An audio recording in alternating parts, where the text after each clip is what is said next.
Bonjour, bienvenue. Alors aujourd'hui, on va parler de la discrimination capillaire. Alors oui, on va parler de la coupe, de la couleur, de la longueur ou de la texture des cheveux. Alors, l'Assemblée nationale, donc en France, a discuté et débattu d'un amendement concernant une proposition de loi visant à reconnaître et sanctionner la discrimination liée aux cheveux.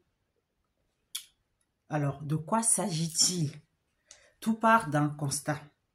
En France, officiellement, il n'existe pas de sondage ethnique, mais on remarque de plus en plus que les décisions de justice rendues tendent à corroborer le constat selon lequel les discriminations liées au style et à la texture capillaire des cheveux sont largement ignorées.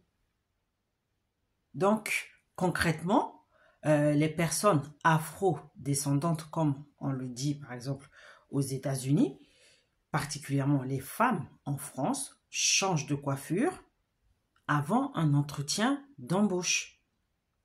Et donc, lorsqu'on fait face à de telles discriminations en France, il n'existe pas de cadre juridique légal précis auquel se référer. Donc, c'est la raison pour laquelle un député a fait une proposition de loi. Donc, je fais un petit rappel. Lorsqu'un texte de loi est proposé et qu'il émane d'un membre du gouvernement, on parle de projet de loi. Mais lorsqu'il émane d'un député, par exemple, on parle de proposition de loi. Donc là, il s'agit clairement d'une proposition de loi. Donc, il vise à reconnaître et à sanctionner les discriminations capillaires. Donc, tout part en fait d'un arrêté de la Cour de cassation qui date de novembre 2022 et donc qui a condamné Air France qui avait licencié un steward au motif que sa coupe de cheveux n'était pas réglementaire.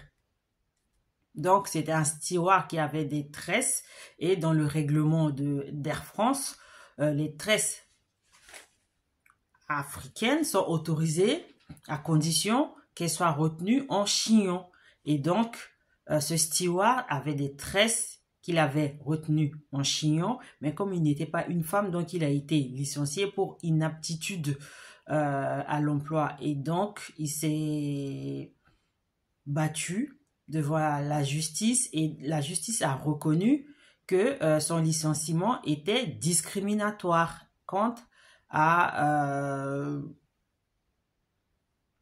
son goût capillaire. Et de plus en plus de décisions de justice vont dans ce sens. Et donc, c'est toutes ces choses, tous ces constats donc, qui ont poussé ce député-là, justement, à déposer la proposition de loi qui vise à sanctionner les discriminations qui sont liées à la couleur, à la coupe, à la longueur, à la texture des cheveux. Donc, c'est une proposition de loi qui vise à compléter les dispositions relatives à la lutte contre la discrimination en général. Donc, elle se fera sous la forme d'un article unique, donc, qui intègre dans le champ de la répression pénale des discriminations, toute discrimination ou distinction fondée sur la texture, la couleur, la longueur ou le style capillaire d'un individu. Donc, cet article sera inscrit dans le Code du travail, dans le Code général de la fonction publique, etc. Donc, ce qu'on peut déplorer, c'est que malheureusement en commission, en première lecture,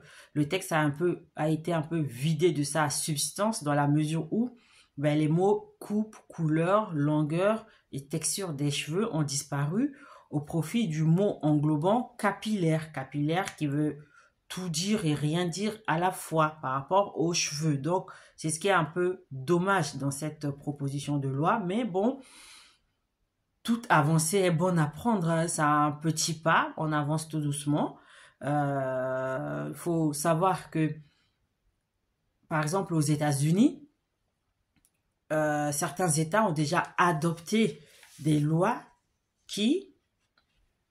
en tout cas, ces États ont légiféré sur le sujet concernant les cheveux. C'est par exemple le cas de la Californie, pardon, qui, en 2019, a adopté une loi qui s'appelle le Crown Act. Bon, c'est par rapport aux locks, hein, dans un premier temps.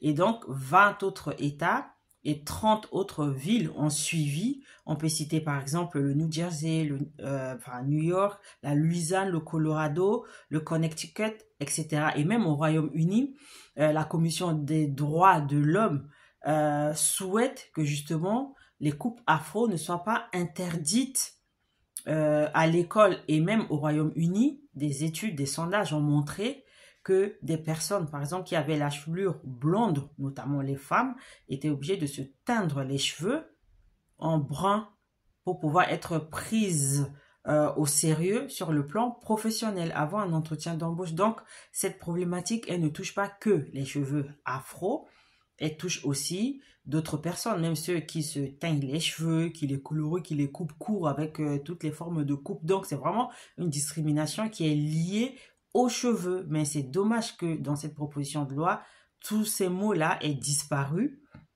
et puis qu'on se retrouve simplement à une discrimination capillaire. Alors, quel va être le critère, justement, qui permettra de qualifier cette discrimination capillaire? Est-ce que c'est la couleur? Est-ce que c'est la longueur? Est-ce que c'est des cheveux crépus? Est-ce que c'est des cheveux lissés, etc.